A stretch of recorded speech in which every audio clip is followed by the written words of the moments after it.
Olá pessoal, eu sou Vinícius Capelotto, sou coordenador acadêmico da Total Prep Brasil. Eu sou físico, eu trabalho como professor há mais de 15 anos, ensinando a parte de matemática, física, raciocínio lógico, e também sou criador de testes de lógica e matemática para trainee e para consultorias em geral, né, na parte de seleção de candidatos. Tá? E o meu intuito aqui é explicar alguns tipos de exercícios que normalmente caem nessa tipo de prova de seleção para trainee, no prova de seleção para candidatos, principalmente para consultorias, né? E muitas vezes na lógica a gente vai acabar vendo coisas que parecem muito simples, mas que por conta que a gente não vê isso ou não utiliza isso no dia a dia, acabam se tornando um pouco mais complicadas ou vão demandar um tempo muito maior do que você tem durante a prova. Né? E um dos assuntos que é mais comum, que vai demorar muito tempo, principalmente quando você não está acostumado a fazer, é o que a gente chama de aritmética, né?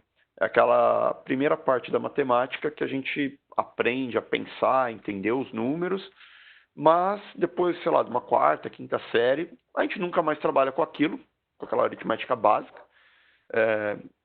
E por conta disso, quando aparece um exercício desse numa prova de trainee, uma prova de seleção de candidatos com lógica, e sempre vai cair um ou dois ou até mais exercícios desse, a maior parte dos candidatos não consegue se virar e resolver ele no tempo.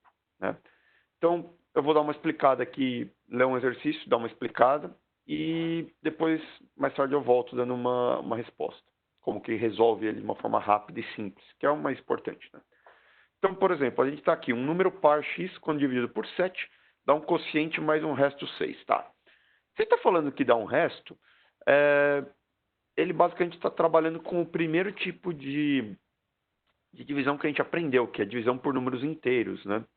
Que é aquele segundo conjunto numérico que a gente aprende. Então ele está falando do x. Não vamos nem usar o x, vamos usar como que é a divisão de números inteiros, né? Você tem um número, um numerador normalmente chamado, dividido por um denominador, um divisor. Ele vai te dar um quociente e ele vai te dar um resto, né? Então é isso que ele está tentando te falar. Qual que é o problema disso? A gente não está acostumado mais a trabalhar com isso. Por quê? Chegou quarta, quinta série, a gente aprende que a gente vai trabalhar com números reais.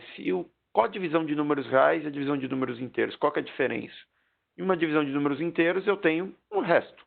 Em uma divisão de números reais, eu vou ter o mesmo número, dividido pelo mesmo denominador, pelo mesmo divisor. Ele vai me dar um quociente e vai me dar um resto. Na hora que chega nesse resto, o que eu vou fazer? Eu vou colocar uma vírgula aqui, adicionar um zero aqui, pegar esse R vezes 10, né, no caso, que seria o zero, dividir pelo D, eu vou ter um outro número y, vai me dar um outro resto e eu vou continuar fazendo isso até eu chegar no zero, né, o resto zero. E isso aqui é aquele tipo de divisão que se você pegar uma calculadora, ela vai fazer, né? Então, um exemplo, se você tivesse, por exemplo, 12 dividido por 5, 12 dividido por 5 te dá 2, resto 2. Acabou. Você quer fazer uma divisão que é o que a calculadora vai fazer para você? 12 dividido por 5 te dá um 2, resto 2. Agora, você coloca uma vírgula, adiciona um zero, 20 dividido por 5, ele vai te dar 4 e resto zero, né? Então, essa é a diferença de uma divisão por número decimal, né?